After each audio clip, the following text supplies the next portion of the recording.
Best family program के साथ हम आज लॉयल्स फैमिली के साथ हैं। दवाइयाँ और रहे थे और मैं उनको बता रहा था कि हमारे जो पूरी टीम को बारीबात देते हैं कि उनकी नशरियात 24 घंटे के लिए हम देख सकते हैं।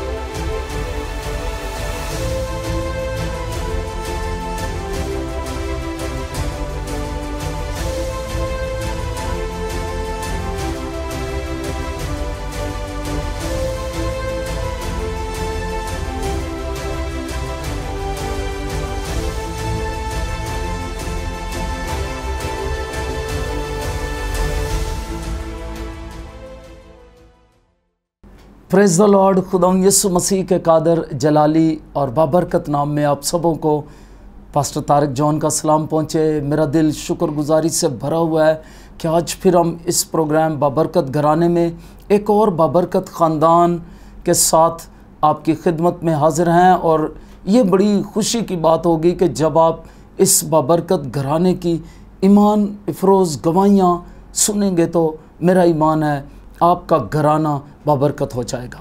और मैं चाहूँगा आप बड़े ध्यान से गवाहियों को सुने ताकि आपके लिए ये गवाहियाँ ज़िंदगी को बदलने वाली और खुदा को जलाल देने का सबब ठहरें। खुदा उनका शुक्र करते हैं। इससे पहले कि मैं अपने मेहमानों से कहूँ कि वो अपना तारुफ पेश करें, तो मैं चाहता हूँ हम रूटीन के मुताबिक पहले खुदा उनके मुक़द्दस कलाम में से एक हवाला पढ़ें। दूसरा शमूएल 7वां बाब और उसकी 28वीं और 29वीं आयत मुक़द्दसा मैं आपके सामने पढ़ना चाहता हूँ। यहाँ पर यूँ लिखा है, और ऐ मालिक खुदावंद तू खुदा है और तेरी बातें सच्ची हैं और तूने अपने बंदे से इस नेकी का वादा किया है, सो अब अपने बंदे का सो अब अपने बंदे के घराने को बरकत देना मंजूर कर ताकि वो सदा तेरे रूबरू पायदार रहे कि तू ही ने ऐ मालिक खुदावंद ये कहा है और तेरी ही बरकत से तेरे बंदे का घराना सदा मुबारक रहे। आमीन। खुदावंद के पाक कलाम के पढ़े और सुने जाने पर खुदावंद की बरकत आए। शुक्रगुजारी से दिल भरा हुआ है। जैसा मैंने शुरू में कहा, आज हमारे साथ एक और ख़ूबसूरत कपल हैं जो खिदमत में भी हैं और जेहलम से हैं। मैं चाहता हूँ वो अपना तारफ़, अपना नाम और अपना तारफ़ और अपनी मिनिस्ट्री के मतलब ख़ुद बताएं। जी पास साहब, तो आप अपना तारफ़ पहले पेश करें और फिर सिस्टर जी आप अपना तारफ़ पेश करेंगी। जी ब्रदर। मेरा नाम माजिद आशिक है। मेरा ताल्लुक़ FG चर्च जेहलम के साथ है। वहाँ पर मैं पासबानी खिदमत अंजाम दे रहा हूँ। आमीन। जी सिस्टर जी। मेरा नाम शुबाना माजिद है और मैं जेहलम चर्च FG के में पादी माजिद के साथ ही खिदमत सर अंजाम दे रही हूँ और मैं संडे स्कूल का और ख़वातीन में खिदमत सर अंजाम दे रही हूँ। आमीन। खुदा उनका शुक्र। आपने देखा ना सिर्फ हमारा भाई बल्कि हमारी बहन भी, ये कपल जो है ये किस तरह खुदा उनकी खिदमत में शाना बशाना एक दूसरे के साथ हैं और इंजील की मुनादी के लिए और यीशु मसीह की बादशाही के लिए काम कर रहे हैं। खुदावंद इनकी मिनिस्ट्री को और बरकत दे, मेरी ये दुआ है। अभी मैं जानना चाहूँगा कि प्यारी बहन और प्यारे भाई, मैं जानना ये चाहूँगा कि आपने कब खुदावंद यीशु मसीह को कबूल किया। तो पहले हम पास्टर साहब से शुरू करेंगे। पास्टर साहब, कब आपने खुदावंद यीशु मसीह को कबूल किया, कैसे कबूल किया, और आपकी कोई ऐसी गवाही जिसमें आपने खुदावंद यीशु मसीह को करीब से देखा हो, तो मैं चाहता हूँ आप उसे पहले बताएं। खुदा उनका शुक्र हो कि इस प्लेटफॉर्म पे मुझे मौका मिला ताकि मैं अपनी गवाही को और किस तौर से खुदावंद यीशु मसीह ने मुझे अपने पास बुलाया मैं बयान करना चाहता हूँ। 1999 में एक ऐसा वाक़या हुआ जिसमें खुदावंद ने मुझे अपने पास बुलाया। हमारा ताल्लुक़ एक ऐसे ख़ानदान के साथ था जिसमें बुत परस्ती और जादूगरी बहुत आम थी और वहाँ पर खादमीन का आना ये बहुत नामुमकिन था। उस टाइम में खुदावंद ने हमारे भाई को, वो भी खुदावंद में नहीं, खुदावंद में सो चुके हैं, शमसून मसीह उनका नाम है, और खुदावंद ने उन्हें तब्दील किया और उसके बाद नदीम अशरफ जिनकी मेहनत से, कोशिश से मैं खुदावंद यीशु मसीह के पास आया और उन्हें अंत तक मेहनत की और मैं उनके साथ चर्च जाना मैंने शुरू किया। उस दौरान एक खुदा के बड़े अजीम खादिम मेरे उस्ताद पादरी जेम्स अख्तर वो हमारे घर में आए, और उस टाइम में जब बहुत तारीकी थी और खुदावंद का कलाम मौजूद नहीं था, रूह में उन्होंने महसूस किया कि इस घर में से खुदा एक खादिम को उठाने वाला है। हालेलुया। साथ में जो खादमीन एल्डर साहबान आए हुए थे, उन्होंने थोड़ा सा मुस्कुराए भी इस वजह से क्योंकि वो हमारी फैमिली को जानते थे कि इस ख़ानदान में ना दुआ है और ना कलाम है, तो पादरी साहब बात कर रहे हैं कि यहाँ से खादिम उठेगा। खैर, पादरी साहब ने कहा मुझे इन बातों का पता नहीं, लेकिन खुदा मेरी रूह में ही बात डाल रहा है कि यहाँ से एक खादिम उठेगा। तो खुदावंद के फजल से वही पादरी साहब, उन्हीं के चर्च में मेरी ज़िंदगी तब्दील हुई और 2004 में उन्होंने मुझे रिकमेंड किया ताकि मैं FGA बाइबल कॉलेज में जाकर सेमिनरी कर सकूं। आमेन, प्रेज द लॉर्ड। नाज़रीन, देखा किस तरह से खुदा अपने खादमों के वसीले कलाम करता और फिर अपने कलाम को पूरा करता है। जैसे पास साहब ने बताया कि वो उनका ख़ानदान जादूगरी में और बुत परस्ती में घिरा हुआ था। मैं चाहता हूँ आज ये बात बहुत सारे ख़ानदानों के लिए बाइस उम्मीद हो, खुदा के बहुत सारे खादमों के लिए बाइस उम्मीद हो कि खुदा का फजल सब के लिए है। और खुदा आपको भी, आपके घराने को भी, अगर आप मायूस हैं, जादूगरी में, बुत परस्ती में ज़िंदगी गुजार रहे हैं और आपके लिए कोई उम्मीद नहीं है, तो खुदावंद आपके लिए उम्मीद है। यीशु मसीह को कबूल करें, यीशु मसीह आपकी ज़िंदगी को बाबरकत बना देगा। आमीन। जी सिस्टर जी, तो अब मैं चाहता हूँ आप बताएं आपकी ज़िंदगी किस तरह तब्दील हुई, कब तब्दील हुई और इसके पीछे क्या गवाही है। जी। मेरे अब्बू अनपढ़ हैं, लेकिन तलीम बालगा उन्होंने किया और वहाँ पर उन्होंने बाइबल से मुतल्लिक़ कहानियाँ भी सुनी। तो बचपन में ही वो हमें दाऊद नबी के बारे में, समूएल नबी के बारे में और भी बहुत सारे नबियों के बारे में और जो कहानियाँ उन्हें याद थी वो हमें सुनाया करते थे। और सारे बहन भाइयों में मैं सबसे ज़्यादा शौक़ के साथ और ज़्यादा टाइम अपने अब्बू के पीछे रहती, मुझे और सुनाए, मुझे और बताएं। तो खुदा ने और अपनी पहचान का तजस्सुस दिया मुझे, और मैं खुदा को पहचानने के लिए चर्च में जाती, टाइम देती, संडे स्कूल जाती, किताबें पढ़ती, कॉरस्पॉन्डेंस कोर्सेज़ करती। चर्च में एक आंटी हैं, आंटी ज़रीना, उन्होंने मेरी बहुत हेल्प की। फिर पादी ज़हीर ख़ान है, इसको कलाम को सीखने में, समझने में उन्होंने मदद की। फिर आंटी ज़रीना के वसीले से मुझे UBTC का पता चला। गुजरांवाला में एक अदारा है, बाइबल ट्रेनिंग सेंटर, वहाँ पर मैं गई 2005 में। और पहले मैं जब भी किसी कन्वेंशन में, किसी चर्च मैसेज में सुनती थी तौबा का, तो मैं वहीं पे तौबा कर लेती थी, हर दफ़ा कर लेती थी। तो जैसे एक नजात की तसल्ली नहीं होती थी। मैं कहती थी कि कैसे खुदा इतने गुनाह माफ़ कर सकता है, कैसे एक ही बार में माफ़ी मांगने से माफ़ी मिल जाती है। लेकिन जब मैं उस अदारे में गई तो मैंने वहाँ पर कलाम को पढ़ा और वहाँ पे प्रेयर रूम था। वहाँ पर खुदा ने मुझे बताया कि अगर कोई अपने गुनाहों का इकरार करे तो वो हमारे गुनाहों को माफ़ करने में सच्चा और कादिर है। आमीन। तो मैंने वहाँ पर तौबा की जो तसल्ली थी, माफ़ी की तसल्ली थी, वो मुझे हासिल हुई। और वहाँ पर मैंने फिर खुदा यीशु मसीह को शख्सी तौर पर निजात दहिंदा कबूल। आमीन, praise the lord, hallelujah. Sister ji, कोई एक वाक़या आप बताएंगी जिसमें खुदा को आपने अपने बहुत करीब पाया हो?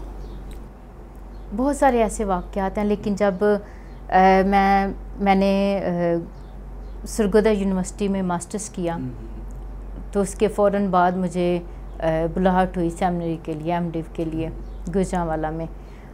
तो क्लासेस भी स्टार्ट हो चुकी थी, तो मैं तैयार नहीं थी। और जब खुदा ने मुझे इतनी ज़बरदस्त काबिलियत दी, हर एक बात में मुझसे कलाम करता रहा, चर्च में, पर्सनल प्रेयर में, तो मैंने जाना चाहा तो मेरे घर वालों ने कहा कि अब बस आपने UBTC में भी रहे हैं, काफ़ी खिदमत कर ली है, अब हम शादी करना चाहते हैं तो आप सेमिनरी नहीं जाएंगी। तो मैंने कहा ठीक है, अगर ये खुदावंद की मर्ज़ी है तो खुदावंद इनको भी तैयार करेगा। जैसे मैं ये सोचती थी कि अगर खुदावंद की मर्ज़ी है तो वो रास्ते तैयार करेगा। तो मैंने कहा ठीक है, मैं नहीं जाती। तो खुदावंद ने मेरे भाइयों को भी तैयार किया, मेरे अब्बू को भी तैयार किया। फिर आगे मुझे बताया गया कि क्लासेस तो स्टार्ट हैं, अब तो एडमिशन नहीं हो सकता। तो मैं गुजरांवाला में गई, सर आर्थर से मिली, तो सर ने मुझे कहा कि क्लासेस तो स्टार्ट हैं। तो मैंने फिर खुदा से दुआ की, मैंने कहा खुदा तेरी मर्ज़ी है तो ठीक है, नहीं तो फिर मैं वापस आ जाऊंगी। तो हर दफ़ा मैं यही चाहती थी अच्छा इधर रुकावट हुई तो मैं नहीं करूँगी, लेकिन खुदावंद ने इतनी ज़बरदस्त मुझ पर अपने आप को ज़ाहिर करता रहा। और सर ने भी मुझे यही कहा कि अगर आप आगे हैं खिदमत में आना चाहते हैं, तो उन्होंने मुझे इस तरह से सेमिनरी में एडमिशन दिया। और मैंने खुदा को बहुत करीब से देखा कि खुदा किस तरह से खिदमत में जब लाता है तो वसाइल भी और हालात भी तैयार करता है ताकि हम उसकी खिदमत कर सकें।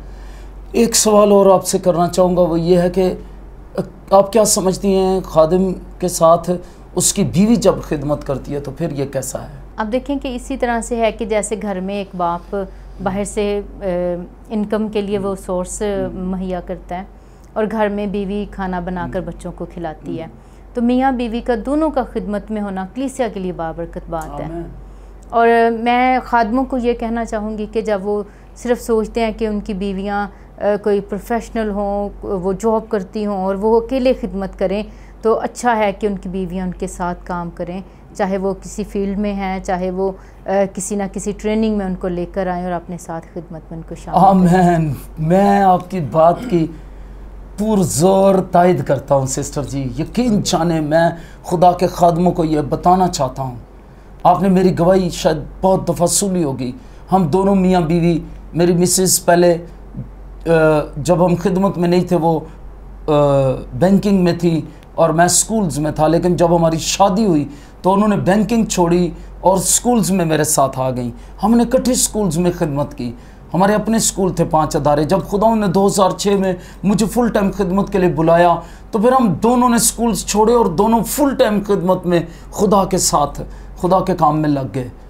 ये बड़ी अहम बात है जो सीखने वाली है, जो भी बहन ने कही कि वाकई बहुत सारे खादिम, अभी हम इस पर बात कर भी रहे थे, बहुत सारे खादिम जो हैं वो ये चाहते हैं कि वो ऐसी लड़की से शादी करें जो कमाती हो और वो चुप करके कोई काम ना करे या खिदमत करें या ना करें तो वो उनका गुजारा चलता रहे। लेकिन मैं समझता हूँ जब दोनों मियाँ बीवी खुदा पर डिपेंडेंट होंगे तो फिर वो खिदमत उसी तरह ज़्यादा अच्छे तरीके से करेंगे, दिलो जान से करेंगे और दोनों एक दिल होकर करेंगे और फिर जो खिदमत में बरकत और फल होगा वो बहुत ज़्यादा होगा। आमीन। क्यों जी पास साहब, आप इसके साथ मुतफिक हैं? मैं बिल्कुल इसके साथ बिल्कुल मुतफिक हूँ, क्योंकि ये बात एक पासबान के लिए बहुत ज़रूरी है कि उसकी बीवी जो है उसके साथ मिल के काम करे। और अगर उसकी बीवी उसके साथ खिदमत नहीं करेगी तो चूँकि हमारा ताल्लुक़ एक चर्च के साथ है जिसमें बहनें हैं, बेटियां हैं, माएँ हैं और माशरा हमें देख रहा होता है, माशरा में देख रहा है और हम चाहते हैं हमारे चर्च में लोग आए, बहनें आए। तो जब तक हमारी बहन, हमारी माँ, हमारी बीवी हमारे साथ खड़ी नहीं होगी हम मुअस्सर खिदमत नहीं कर सकते। यस, आमीन आमीन। जब मैंने शादी के बाद सवाल किया कि मैंने कहा पादरी साहबान तो जॉब वाली बीवियाँ ढूंढते हैं, तो आपने क्यों खादमा का चुनाव किया? तो वो कहते हैं कि ताकि मेरी खिदमत बाबरकत हो। Oh hallelujah, praise the lord, hallelujah. खुदावंद आपको बरकत दे और मेरी दुआ है आपके लिए, ये खिदमत में आप इसी तरह बढ़ते रहें। तो चूँकि ये प्रोग्राम बाबरकत घराना है तो मैं एक सवाल आप पास्टर साहब से शुरू करूँगा। आप क्या समझते हैं, एक शौहर होते हुए, एक बाप होते हुए, खादिम तो हैं यहाँ, लेकिन एक शौहर और बाप होते हुए एक घराने को किस तरह बाबरकत बना सकते हैं? आपके क्या फ़राइज़ हैं एक शौहर और बाप होते हुए?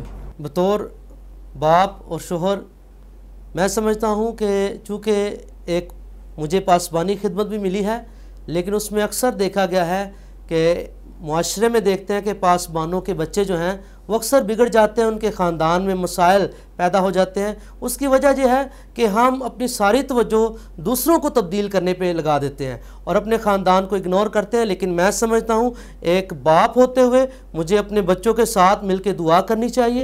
एक बाप होते हुए मुझे उनके साथ मिलकर कलाम पढ़ना चाहिए और घुटनों के बल होना चाहिए, ताकि मेरे ख़ानदान जो है वो, चूँकि खुदा ने मुझे हेड मुकर्रर किया है तो मेरा ख़ानदान मुझे फॉलो करे। अगर मैं सुस्ती करूँगा, दुआ नहीं करूँगा, कलाम नहीं पढ़ूँगा तो कभी मेरा ख़ानदान, मेरे बच्चे तब्दील नहीं हो सकते। तो सबसे पहले आपका ख्याल है घर का सरबराह होते हुए शोहर को और बाप को नमूना बनना है, नमूना बनना है। और जब हम नमूना बनेंगे, रोल मॉडल बनेंगे तो हमारे बच्चे, हमारी बीवी हमारी तकलीद करेंगी और फिर इस तरह जो वो हमें फॉलो करना चाहते हैं और करेंगे। तो ये बड़ी खूबसूरत बात आपने कही। फिर इसमें पास्टर मैं समझता हूँ कि एक पासबान का किरदार चर्च के अंदर और ख़ानदान के अंदर बैलेंस होना चाहिए।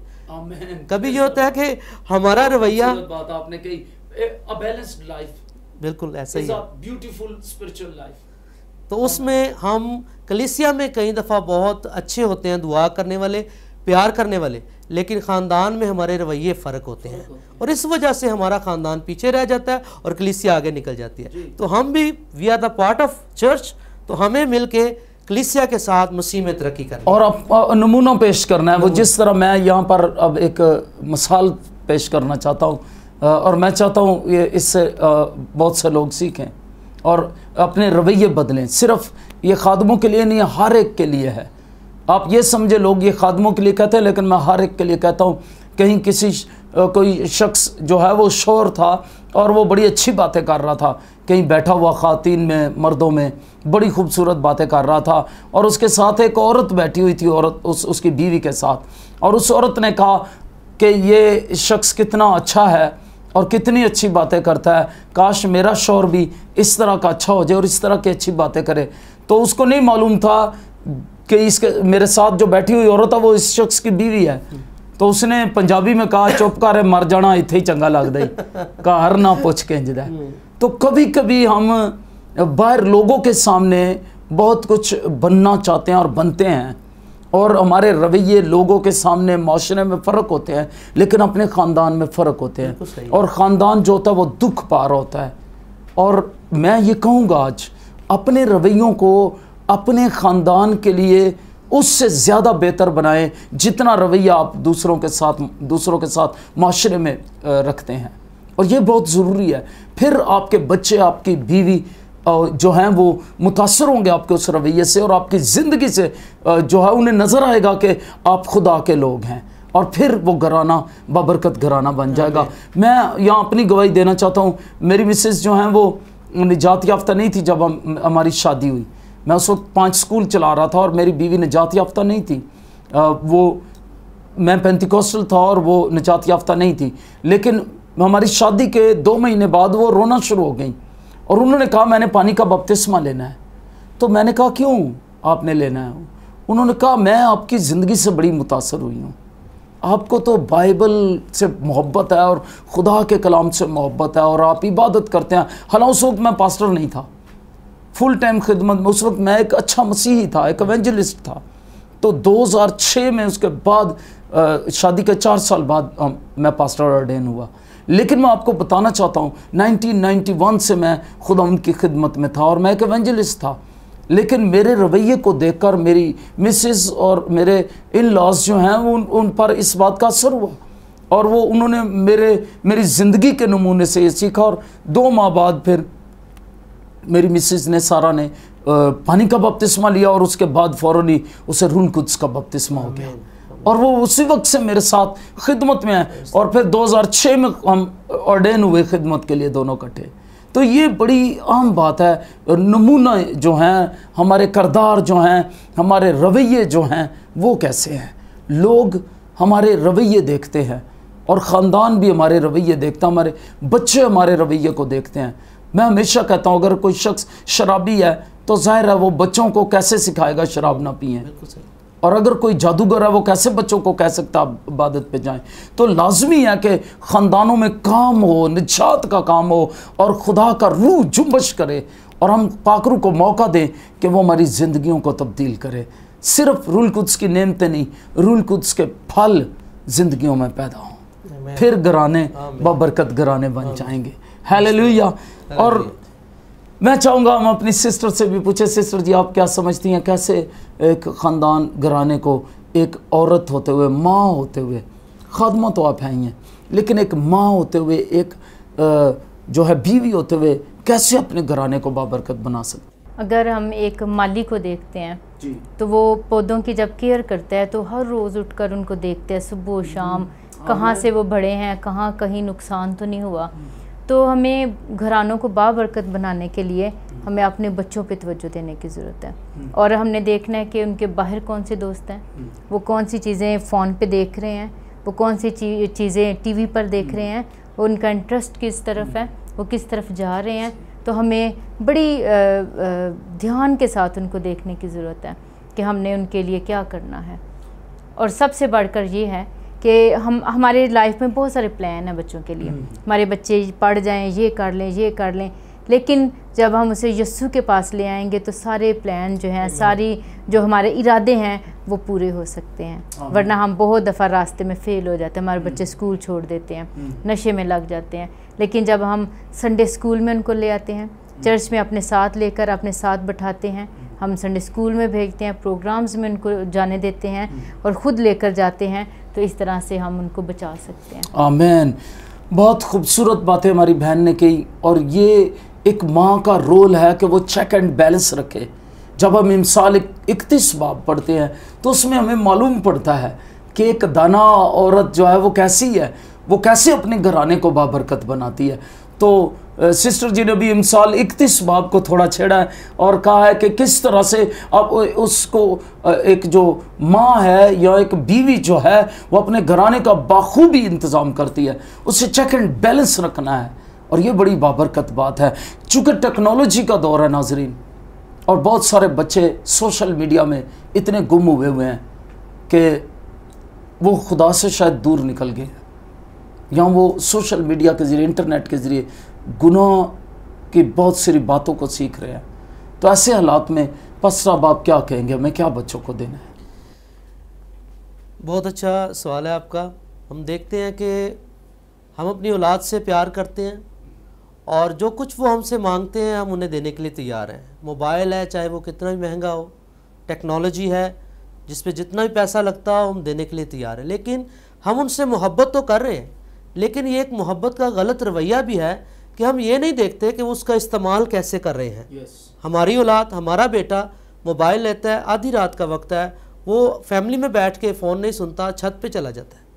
सर्दी है वो छत पे चला जाएगा, गर्मी है वो किसी कॉर्नर में किसी और रूम में चला जाएगा, अकेला बैठ के वो फ़ोन सुनेगा, हमें ज़रा परवाह नहीं है। लेकिन जब वो कोई बड़ा काम कर देगा, नुकसान कर देगा, कोई हादसा हो जाएगा, वालिदैन की इज़्ज़त को ख़राब कर देगा। इसी तरह हमारी बेटियों का भी अलमिया ये है कि वो हमारी इज़्ज़त को कई दफ़ा दाव पे लगा देती हैं। उसकी वजह वालिदैन है, क्योंकि हम मोहब्बत के गलत अंदाज में आगे बढ़ चुके हैं। हम ये नहीं देखते कि ये चीज़ जो इस्तेमाल कर रहा है ये इसके लिए फ़ायदा मंद है कि नहीं। इसलिए पेरेंट्स को भी हम ये कहना चाहते हैं कि बराए करम अपनी बेटियों का, अपने बेटों का ख्याल रखें कि जो टेक्नोलॉजी आपने उन्हें दी है वो बाबरकत है, फ़ायदा मंद है, लेकिन कहीं ऐसा ना हो कि वो उसका इस्तेमाल करते हुए आपकी दस्तरस से, आपके ख़ानदान से बहुत दूर चले जाएं। इसलिए टीन एज के बच्चों को स्पेशली उन पे गौर करें कि उनको जो आप मोबाइल देते हैं चेक एंड बैलेंस रखें,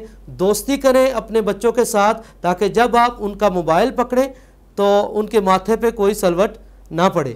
जब वो आपका मोबाइल पकड़े तो आप भी किसी तरह की प्रॉब्लम का शिकार ना हो। पालसा, मैं पिछले दिनों में बयान कर रहा था कि मियाँ बीवी के ताल्लुक से भी यही है जी, अगर बिल्कुल।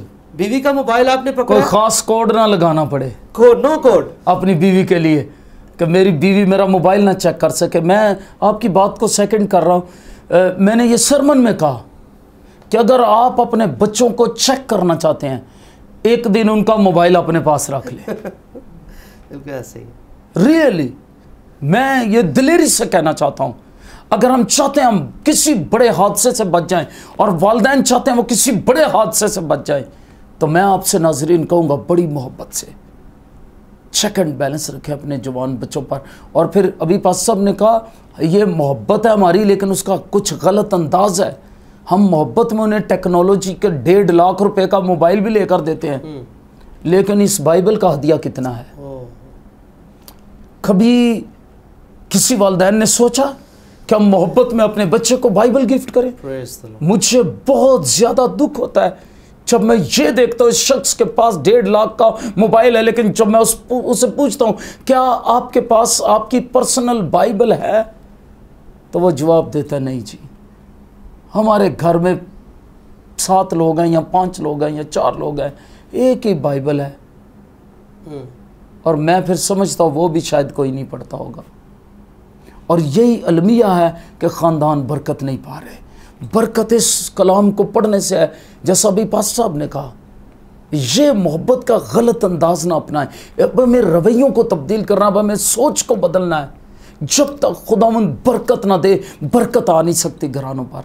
और अगर आप चाहते हैं, जिस तरह हमारी बहन ने कहा कि बरकत उस वक्त आएगी जब हम चेक एंड बैलेंस रखेंगे, और बरकत उस वक्त आएगी जब हम ख्याल रखेंगे अपने रवैयों का और अपने बच्चों का। जी, कि हमारे बच्चे हमारे रहें, तो अपने बच्चे यीशु को दे दें, praise the Sunday Lord। School को दे दें, चर्च को दे Hallelujah। दें, तो Hallelujah। देखिएगा कि आपके घर में कैसी बरकत रहेगी, कैसी मोहब्बत नज़र आएगी। तो मैं ये कहूँगा आखिर में, बराए मेहरबानी खुदावंद के खौफ में ज़िंदगी गुजारें, आपके घराने बाबरकत हो जाएंगे। और जैसा शुरू में हमने पढ़ा कि मुक़द्दस दाऊद ने दुआ की कि खुदावंद तेरी बरकत से तेरे बंदे का घराना सदा मुबारक हो, आपके घराने सदा मुबारक रहेंगे। खुदावंद आपको बरकत दें। मेरा जी तो चाहता हम बहुत सी बातें और करें, पास साहब और बुआ जी के दिल में भी बहुत सी बातें हैं, लेकिन मैं चाहूँगा हम इनके साथ एक और कोई प्रोग्राम करेंगे। जितने बीमार बैठे हुए हैं वो अपने सरों पर हाथ रख लेंगे और हम बीमारों के लिए दुआ करेंगे।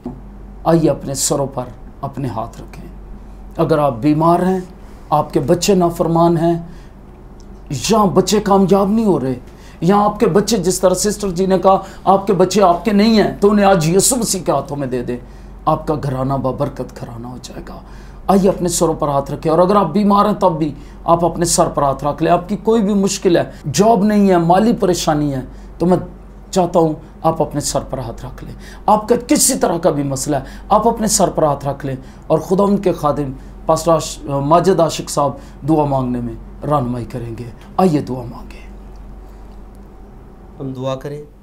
यस बुजुर्ग आसमानी बाप, यस खुदाए कदूस, यस सोलो बहरो बर के खालिक और मालिक, और रशाता रब अजीम, हम शुक्रगुजार हैं कि तूने खुदा Yes, हमें Lord। ख़ानदान बख्शे हैं, ओ यस हमें औलाद बख्शी है, यस हमें जिम्मेदारियां दी हैं। यस बाप यीशु के नाम से खुदावंद हमें तौफीक दे, हमारे ख़ानदान बाबरकत घराने Oh, बन yes, जाए। Lord। यीशु के नाम से हमारी औलाद खुदावंद तेरे हाथों में दे दी जाए। Oh, yes, खुदावंद बतौर वालदैन, बतौर माँ, बतौर बाप हमें तौफीक दे। यीशु के नाम से तेरे कलाम का बीज हम अपनी औलाद में बोना शुरू करें। Oh, yes, और खुदावंद मेरी दुआ है, जितने सामाइन सुनने वाले हैं जो बीमार हैं, परेशान हैं, नढाल हैं, यीशु के नाम से रब अजीम मैं तेरी फतह को क्लेम करता हूँ। Yes। यीशु के नाम से इन बदनों से कलाम करता, Yes, यीशु के नाम से शिफा पाओ, यीशु के नाम से तंदुरुस्त हो जाओ, यीशु के नाम से अपने मोर्चे को हासिल Yes, करो। in the यीशु के name of नाम से Jesus। रब अजीम तेरा Yes। आसमान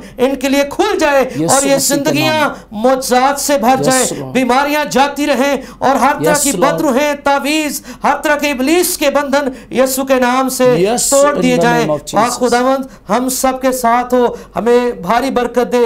मेरी दुआ है जोशुआ चैनल के लिए, Yes, तमाम Lord। इस खुदावंद टीम के लिए, खुदावंद तेरे बंदा तारिक जॉन के लिए जो इतना बड़ा बोझ लिए हुए इंजील का Yes, खिदमत कर रहा है, खुदा तूने और बरकत देना। Yes, Lord। खुदावंद मेरी दुआ है यीशु के नाम से हमें और ज्यादा बरकत दे और खुदा हमारे खानदानों को छू लेना। खुदावंद हम यीशुआ की तरह कह सके कि रही मेरी और मेरे घराने की बात, हम तो खुदावंद की इबादत करेंगे, खुदावंद की प्रस्तुत करेंगे। पाक खुदावंद हमें तौफीक दे कि हम तेरे हजूर बढ़ते जाएं और तरक्की करते जाएं। सुनने वालों को बरकत दे, अपनी शिफा वाला हाथ बढ़ा, मसीह यीशु के जिंदा नाम से आमीन आमीन। खुदा यीशु मसीह के बाबरकत नाम में आपकी एक बार फिर सलामती चाहते हुए मैं कहूँगा कि हम अगले प्रोग्राम के साथ फिर आपकी खिदमत में हाज़िर होंगे और एक नए कपल के साथ।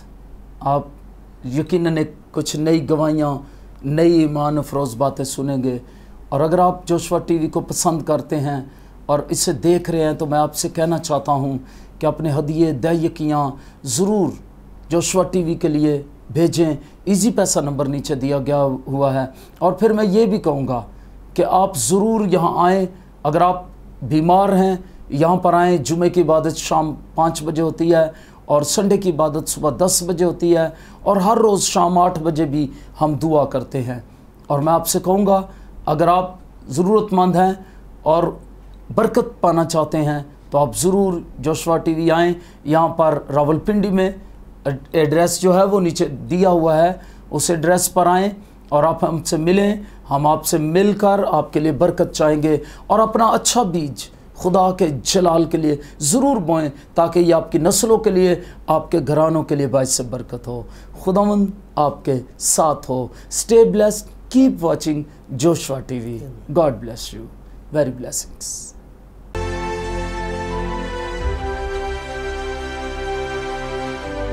बेस्ट फैमिली प्रोग्राम के साथ हम आज लॉयल्स फैमिली के साथ हैं दवाइयाँ और चल रहे थे, और मैं उनको बता रहा था कि हमारे जो पूरी टीम पास्टर को साहबान मुबारकबाद हैं, देते हैं कि उनकी नशरियात 24 घंटे के लिए अब हम देख सकते हैं।